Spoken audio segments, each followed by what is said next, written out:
Hello, welcome back. What you're about to hear may not be to your liking. This is not just a superficial reading, but a deep examination and analysis, embellished with visuals. Today, we will examine why this book is so important and what it has changed in our lives. I'll grab my coffee and get started. Have you ever thought about it? This massive, noisy, and self-assured machine we call civilization is actually walking on such a thin layer of ice. As you watch this video, listen to the sounds around you. The hum of the refrigerator, the sound of tires from a car passing by in the distance, or the incessant notification chime of your smartphone. Stephen King asked us that terrifying question in his 1978 novel, The Stand. What if these sounds suddenly stopped one morning? The Captain Trips virus didn't just kill people, it destroyed reality as we know it, our sense of time, and the fragile trust we have in each other. Today, on the Daily Books channel, we're going far beyond a simple book summary. Today, we'll examine the philosophical pillars underlying Stephen King's monumental work of fiction. If you're ready, take a sip of your coffee and lean back, because in a moment, we'll embark on a long walk through deserted highways, abandoned cities, and the darkest recesses of our own souls. Thomas Hobbes stated in Leviathan that man's natural state is solitary, poor, nasty, and brutish. King tests this theory in a biological laboratory in The Stand. Think about it. When the power goes out, when the shelves in the stores are empty, and when that abstract concept we call law loses its physical force, will your neighbor still be your friend? Or will they become a stranger, driven only by the instinct to survive? In this work, King seems to mock Jean-Jacques Rousseau's thesis that human beings are inherently good. He shows that civilization is merely a habit, and that when this habit breaks down, the primitive beast within us, the shadow of Randall Flagg, immediately surfaces. What about you? In the midst of chaos, with whom would you share your last piece of bread, or would you kill to protect it? The Stand is a 1,400-page simulation of these moral dilemmas. On this journey, Stephen King is not the only one accompanying us. We will also take with us Albert Camus' helpless acceptance in The Plague, and José Saramago's social savagery in Blindness. We will compare philosopher Heidegger's concept of man's thrownness into the world with Mother Abigail's mystical peace in the cornfields. Because this isn't just a story about a virus, it's a story about man searching for his own God. As Daily Books, I warn you, this video is not for those looking for a quick summary. This video is for those curious about that great stand in the depths of their soul. If you're still here, it means you're ready to embark on that great journey. Now, let's go to the gas station where Captain Tripp's first victim lay, where that deadly sneeze echoed. The first days of the apocalypse didn't come with the big bang you were expecting. No, it began like a sneaky whisper, a slight cough at a gas station, a silent mistake seeping through the rusty gates of a military base. When Stephen King describes the Captain Trips virus, he is not actually describing a microbiological disaster, but rather how modern man's illusion of security crumbles piece by piece. Think of Stu Rudman, that ordinary man sitting with a beer in his hand in the peaceful, sun-baked town of Arnett, Texas. Suddenly, he finds himself as a test subject behind glass partitions under the cold light of pristine, sterile laboratories. Here, King whispers to us that the state and science are not there to protect us, but only to manage the statistics. Recall Foucault's concept of biopower. Our bodies suddenly become the property of authority. Larry Underwood, meanwhile, is trapped in the pitch-black darkness of the Lincoln Tunnel, reeking of corpses, far from the glittering world of New York. Every step Underwood takes in the tunnel is actually the modern man stepping out of his comfort zone, out of that false light, to face the icy cold of truth. Is the light at the end of the tunnel salvation or the beginning of a greater darkness? I ask you, if you were alone in that dark tunnel, would the voice you heard be your own conscience or the growl of that animalistic fear you suppress? This is the anatomy of fear, the sacrifice of the values that make us who we are to our survival instinct. And then he comes, that figure whose footsteps echo on the dusty highways amid the ruins of civilization. Randall Flagg, the walking man. He's not just a villain. He is the embodiment of that enormous social shadow Carl Jung spoke of. King crafts Flagg like a virus seeping into our dreams. He is the darkest fulfillment of that desire within us to break free from the rules, that chaotic need for freedom. Imagine, in a world where everything has collapsed, where morality has become a luxury, someone offers you a warm meal, order, and protection.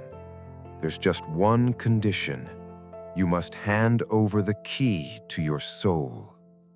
Here, King makes a tremendous reference to the Grand Inquisitor in Dostoevsky's The Brothers Karamazov.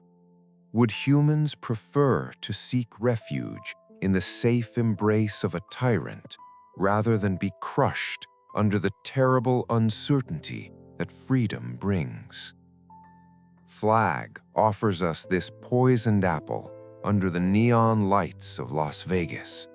He is a false prophet promising us what we cannot do on our own. In line with Arthur Schopenhauer's vision of evil, Flagg is the most selfish and destructive form of the will to live. He's not a parasite feeding on the suffering of others. He is the architect of that suffering himself. Daily Books community, be honest with yourselves. If your world were destroyed and Flagg knocked on your door, would you be strong enough not to follow those black boots? Or would you cast aside your values to secure a place in that dark order? Flagg's birth is in fact the awakening of that wild part within us. But in the face of every enormous shadow, there is an unyielding light. 108-year-old Mother Abigail. She listens to the voice of God or the ancient benevolent power of the universe in her humble home in the middle of the cornfields. Abagail is the embodiment of the Stoic wisdom Epictetus spoke of, built on the things we can control. While Flagg gathers people through fear, Abagail invites them through dreams, through the quiet call of conscience. Boulder, Colorado, the last bastion of hope, democracy, and most importantly, remaining human. King conducts a tremendous philosophical experiment here. On one side, an army seeking refuge in the false security brought by chaos. On the other, a handful of civilians still trying to hold another's hand amid the ruins. This recalls that unshakable principle Marcus Aurelius wrote in Meditations. The best revenge is not to become like your enemy. The Boulder community chooses a difficult freedom, not comfort, in order not to resemble Flagg. Through this elderly woman, King whispers to us, goodness is not merely not being evil. Goodness is the courage to hold on to your moral compass even when you have lost everything. Pause. Daily Books family, think about it. When the end of the world comes, what will keep you standing? A dictator's guns or that single loaf of bread shared by a 108-year-old woman? The apocalypse is a purge, and Mother Abigail is the last refuge for our souls in this purge. So, shall we return to that moment when it all began, to that sterile silence? The cold corridors of a laboratory bathed in blue light, the incessant hum of computer fans, and humanity's insatiable ambition to rule over nature. Captain Trips, or Project Blue, was no ordinary accident. It was a modern, biological manifestation of humanity being punished by the gods it created. Remember Prometheus in Greek mythology? He stole fire from the gods and paid the price with eternal torment. In The Stand, King actually asks us this terrifying question: if we have the power to do something, must we do it? Modern science has been repeating the same tragedy, the same hubris, ever since Mary Shelley's Frankenstein. We are prisoners of the same hubris, the same sacred arrogance, whether we're splitting atoms or rolling the dice with genetic codes. In these parts of the book, King pays homage to philosopher Martin Heidegger's text, Inquiry into Technology. According to Heidegger, technology is no longer a tool we control, but a massive framework that imprisons us within itself, causing us to see the world only as a resource deposit. When the door to that laboratory opened once more and the virus slipped into that silent mistake, it wasn't just a tube that fell. The tower of arrogance humanity had built over thousands of years was being leveled. Those who attempted to play God became the first logs in the hell they created. As the Daily Books community, I ask you, when knowledge takes precedence over conscience, is that knowledge still a power or merely a suicide weapon? And now our journey brings us to that inevitable boundary, that invisible yet impassable chasm between Boldham and Las Vegas. This is not just a battle between two cities or two armies. It is humanity's most ancient conflict: free will versus determinism. Flagg's Las Vegas is a deterministic prison where everything is calculated down to the last inch, where every individual is a cog in a vast, dark machine. There is order there, yes, but this order is the death of the soul. Meanwhile, that small community in Boulder is a search for meaning in the midst of chaos. They live Jean-Paul Sartre's jarring statement, "Man is condemned to freedom." This condemnation is the crushing weight of choice. King forces us to stand right in the middle here. On one side, safe but soulless obedience. On the other, dangerous but honorable freedom. So, what about you? Amidst the ruins of your life, which side are you standing on? When Stephen King places his characters on this chessboard, he actually invites each of us to stop being pawns and become players. This clash is far more violent than the explosion of a nuclear warhead, because it is the first crack in the tyrant's massive wall, the power of a human being to say no. As Baruch Spinoza said, People believe they are free because they are aware of their desires, but they do not know the reasons that drive them to these desires. Now, ask yourself, are you aware of your chains, or do you wear them like jewelry? And finally, all roads converge in those dusty, silent Vegas deserts. But the bloody, massive clash you're expecting doesn't happen here. Have you ever wondered why? Because Stephen King wants to tell us about the unshakable power of faith, not brute force. The 4 emissaries sent from Boulder, Stu, Larry, Ralph, and Glenn, they're not an army, they are victims, spiritual representatives. To overthrow a tyrant, sometimes you don't need tanks or planes, but simply to stand your ground in the face of the executioner. Here, King embodies Soren Kierkegaard's famous concept of the leap of faith in his characters.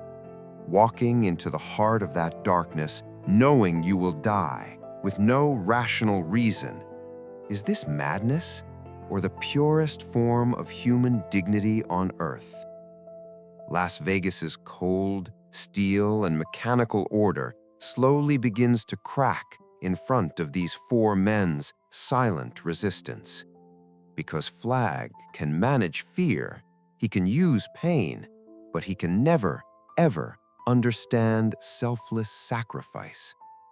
From a Socratic perspective, evil carries within it a deficiency, a weakness, precisely because it cannot grasp the nature of goodness.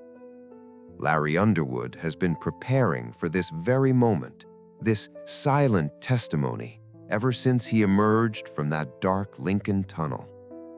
He is no longer a selfish pop star. He is a modern saint, carrying the collective sins of humanity on his shoulders. As the Daily Books community, I ask you, if life cornered you so that your only weapon was the will to do the right thing, would you be ready to kneel in that desert with Larry, to step into that uncertainty? And here comes that famous moment, one of the most debated endings in literary history. The hand of God. Many critics saw this ending as a deus ex machina, meaning a lazy authorial intervention. However, if we look at it with philosophical depth, that exploding nuclear warhead is actually the inevitable result of humanity's own destruction, its own arrogance. The enormous negative energy that Flagg gathered in Las Vegas is destroyed by that cold metal pile that humanity created, that nuclear monster we built with our own hands. Pause. King uses the shocking twist of fate here, the cosmic irony. Evil always carries the seeds of its own destruction in its own garden. Trashman bringing that bomb to the heart of the desert is not madness.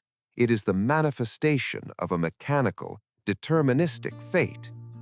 Recall the ancient Stoic principle of amor fati, love your fate. The Boulder side accepted its fate and won simply by standing there. The Vegas side, trying to control and dominate its fate, was crushed by that very fate. As that massive explosion echoed across the desert, it wasn't just concrete and steel that burned. Humanity's claim to divinity was also reduced to ashes in those flames, forever. What remained? Just a handful of dust, silence, and that rare chance for humanity to start over. Spinoza's universal necessity finally found its place. Pause. As the Daily Books community, we must ask, when the nuclear warheads you have built in your own life, that is, your own great mistakes, explode one day, will you have a faith pure enough to rise from your ashes? The ashes scattered and the smoke dissipated. And then what? Stu Redmond and Franny Goldsmith watching their newborn baby in Boulder whisper that dreadful question, "Did humanity learn anything?" King's answer is as sharp and true as a slap. "I don't know." This is a tremendous reference to Friedrich Nietzsche's concept of eternal recurrence in the history of philosophy. Time is not a linear arrow, but an endless circle. We are thrown into this world again and again to make the same mistakes, chase the same ambitions, and experience the same destruction. Daily Books friends, think about it. Mother Abigail's great sacrifice, Larry kneeling in the desert, the nuclear fire swallowing Vegas, were they all just temporary respite? In the novel's famous epilogue, King shows Randall Flagg reappearing under another name on another island before another savage community. Evil never dies, it merely changes form. Just as Albert Camus says at the end of The plague bacillus never dies or disappears. It waits for the day to awaken its rat and send it to a happy city to make people miserable and teach them a lesson. As we rebuild civilization each time, are we actually just laying the foundation for the next apocalypse? Perhaps the real tragedy of being human is not failing to learn, but being too forgetful to bear the weight of what we have learned. So, what should our true stance be in this endless and sometimes cruel cycle? Albert Camus comforts us with his famous Sisyphus parable. Sisyphus pushes that enormous boulder up the hill every day, sweating and straining, only to watch it roll back down each time. But Camus says, the relentless struggle towards the heights is enough to fill a man's heart. We must imagine Sisyphus happy. The stand is the will to push that rock back up the hill again and again after every collapse. Whatever the outcome, whenever the next apocalypse comes, here at Daily Books, we will continue to display that unshakable stand in the light of books and ancient wisdom. Thank you for walking with us on this 25-minute mental journey. You are no longer just a spectator. You are part of this great intellectual resistance, this great Daily Books army seeking depth. If today we have managed to crack your soul with this narrative, allow the light seeping through that crack to transform you. Now take that last sip of your coffee and ask yourself the most honest question. If the world were rebuilt tomorrow, what value would I stand for? If this journey has added something to you, share this video with another seeker searching for their way in the dark. Subscribe to Daily Books and turn on notifications to support this great storytelling revolution. Make your presence known by commenting, "I'm here." Until we meet again in the next book, in another mysterious layer of the human soul. For now, stay safe, knowledgeable, and honorable on that thin layer of ice.